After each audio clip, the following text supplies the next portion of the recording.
नमस्कार दोस्तों, मैं सफ़ी खान। क्या आपने कभी सोचा है कि एक फेसबुक पोस्ट की वजह से किसकी ज़िंदगी में बदल सकती है? सोचिए, एक प्रोफेसर जो अपने विचार खुलकर रखता है अचानक सलाखों के पीछे पहुंच जाता है। जी हां, आज हम बात कर रहे हैं अशोका यूनिवर्सिटी के प्रोफेसर अली खान महमूदाबाद की, जिनकी एक साधारण सी फेसबुक पोस्ट ने देश भर में हलचल मचा दी है। लेकिन क्या वाकई उस पोस्ट ने कुछ ऐसा था जिसमें देश की एकता या महिला सम्मान को खतरा था?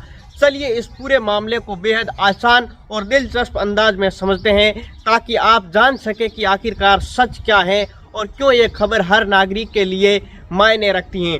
तो कहानी की शुरुआत होती है 8 मई की उस फेसबुक पोस्ट से, जिसमें प्रोफेसर अली खान महमूदाबाद ने ऑपरेशन सिंदूर पर अपने विचार साझा कर दिए।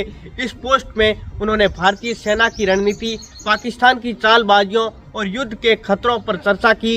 लेकिन असली बवाल तब मचा जब बीजेपी की सेना और हरियाणा महिला आयोग की अध्यक्ष रेणु भाटिया ने इस पोस्ट पर आपत्ति जताई और एक एफआईआर भी दर्ज करा दी। सोचिए, एक सवाल पूछना, एक राय रखना, क्या इतना बड़ा गुनाह हो गया है?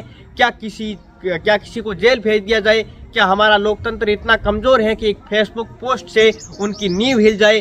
अब जरा सोचिए, शनिवार को एफआईआर दर्ज हो जाती है और पूरा का पूरा सरकारी तंत्र एक्टिव हो जाता है और हरियाणा पुलिस ने दिल्ली पहुंचकर प्रोफेसर को गिरफ्तार कर लिया। 2 दिन की पुलिस रिमांड के बाद में सोनीपत की अदालत ने उन्हें 14 दिन की न्यायिक हिरासत में भेज दिया गया।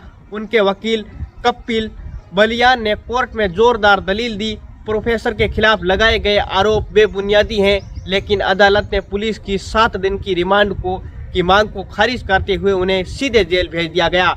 अब उम्मीद सुप्रीम कोर्ट से है, जहां सीनियर एडवोकेट कपिल सिब्बल उनकी तरफ से पेश होंगे। क्या सुप्रीम कोर्ट से उन्हें कोई राहत मिलेगी? क्या देश की सबसे बड़ी अदालत इस मामले में न्याय करेगी? ये सवाल हर किसी के मन में है। अब सवाल ये उठता है कि आखिरकार उस फेसबुक पोस्ट में ऐसा क्या था जिस पर इतना सारा बवाल हो गया। चलिए मैं आपको उस पोस्ट के मुख्य अंश बेहद सरल और हिंदी में सुनाता हूँ। प्रोफेसर ने लिखा है कि भारत ने एक नई रणनीति अपनाई है, जिसमें पाकिस्तान के आतंकवादियों और सेना के बीच की रेखाएं धुंधली हो गई। अब अगर पाकिस्तान का आतंकी हमला होता है तो भारत सीधे सैन्य कार्रवाई करेगा। उन्होंने साफ लिखा है कि भारतीय सेना सतर्कता बरती और नागरिक ठिकानों को निशाना नहीं बनाया। साथ ही उन्होंने युद्ध से बचने की सलाह दी, क्योंकि युद्ध में सबसे ज़्यादा नुकसान गरीबों और आम लोगों का होता है। क्या इसमें कोई देशद्रोह है? क्या इसमें महिला का अपमान है? अब आते हैं उस हिस्से पर जिस पर सबसे ज़्यादा विवाद हो गया। प्रोफेसर ने लिखा कि मुझे खुशी है कि कई राइट विंग के लोग कर्नल सोफिया कुरैशी की तारीफ कर रहे हैं, लेकिन क्या उतनी ही जोर से ये भी कह सकते हैं कि मॉब लिंचिंग, बुलडोजर और नफरत की राजनीति के शिकार लोगों को भी सुरक्षा मिले? उन्होंने कहा कि अगर प्रेस कॉन्फ्रेंस में 2 महिला सैनिकों को बिठाया गया तो क्या जमीनी हकीकत भी वैसी ही है? सिर्फ दिखावा है बस? इन 2 शब्दों ऑप्टिक्स और हेप्टोक्रेसी बीजेपी नेताओं को ऐतराज हो गया। सवाल उठता है कि क्या आलोचना करना, सवाल पूछना अब गुनाह है? क्या लोकतंत्र में इतनी भी जगह नहीं बची कि कोई अपनी राय रख सके? अब सोचिए, एफआईआर में जो धाराएं लगाई गई है वे इतनी गंभीर है कि आम तौर पर इन मामलों में जल्दी जमानत तो नहीं मिलती। धारा 353 झूठी अफवाह फैलाना, धारा 79 महिला सम्मान को ठेस, धारा 152 देश की एकता को खतरा और दूसरी एफआईआर में धार्मिक एमने फैलाना, राष्ट्रीय एकता को नुकसान पहुंचाना और धार्मिक भावनाएं आहत करने जैसी धाराएं लगा दी गई हैं। वाकई उस पोस्ट में ऐसा कुछ था? क्या लोकतंत्र के लिए खतरे की घंटी नहीं है? अब जरा सोचिए कि जिस देश में मंत्री खुलेआम सेना महिला अधिकारी के खिलाफ में आपत्तिजनक बयान देते हैं, उसके खिलाफ कार्रवाई नहीं होती है। लेकिन एक प्रोफेसर ने जो सेना के खिलाफ एक शब्द नहीं लिखा, सिर्फ जमीनी स्तर पर सवाल उठाता है और जेल भेज दिया जाता है। क्या न्याय है? क्या लोकतंत्र में ये होता है? सोचिए, अगर आज जो प्रोफेसर के साथ हो सकता है, कल किसी पत्रकार, लेखक या आम नागरिक के साथ में भी ऐसा हो सकता है। क्या हम आपको डर कर जीना चाहिए? क्या फिर ये सवाल पूछना चाहिए? क्या अपनी राय नहीं रखनी चाहिए? प्रोफेसर अली खान महमूदाबाद के परिवार और उनकी पत्नी प्रेग्नेंट हैं और ऐसे वक्त में उन्हें अपने पति की सबसे ज़्यादा ज़रूरत है। सोचिए, एक परिवार किस दर्द से गुजर रहा होगा। अब उसके एक सदस्य बिना किसी ठोस वजह के जेल में अशोका यूनिवर्सिटी के छात्र फैकल्टी और देश भर के बुद्धिजीवी उनके समर्थन में खड़े हैं। सबका यही कहना है कि प्रोफेसर के साथ में अन्याय हुआ है।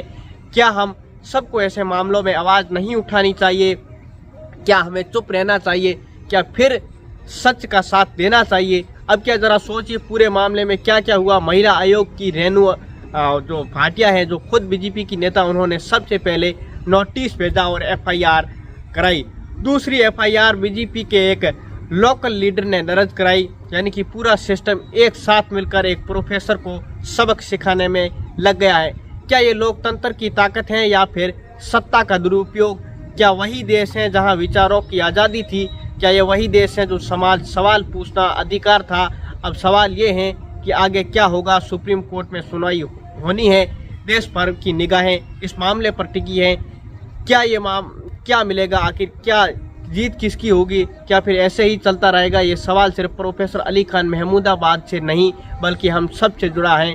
क्योंकि अगर आज एक प्रोफेसर के साथ में ऐसा हो सकता है तो कल किसी और के साथ में भी ऐसा हो ही सकता है। इसलिए ज़रूरी है कि हम सब मिलकर आवाज़ उठाएं, सवाल पूछें, लोकतंत्र की रक्षा करें। दोस्तों, इस पूरी कहानी से हमें बहुत सीख मिलती है कि लोकतंत्र में सवाल पूछना, राय रखना और सच बोलना कभी गुनाह नहीं हो सकता। इसलिए डरे नहीं, सच का साथ दें और लोकतंत्र की ताकत कमज़ोर मत होने दें। और हाँ, अगर आपको ये वीडियो पसंद आया हो तो वीडियो को लाइक करें, शेयर करें। हमारे चैनल SKJ TV को सब्सक्राइब करना कभी नहीं भूलें। अगली बार हम आपसे फिर मिलेंगे एक नए वीडियो के साथ और नए सवाल के साथ, एक नए पहलू के साथ। तब तक याद रखिए, सवाल पूछना हमारा ये कहना है कि सच का साथ देना है और हमारी जिम्मेदारी। वीडियो को आपने पूरा का पूरा देखा, इसके लिए आपका बहुत बहुत धन्यवाद। नमस्कार, मैं शफी खान।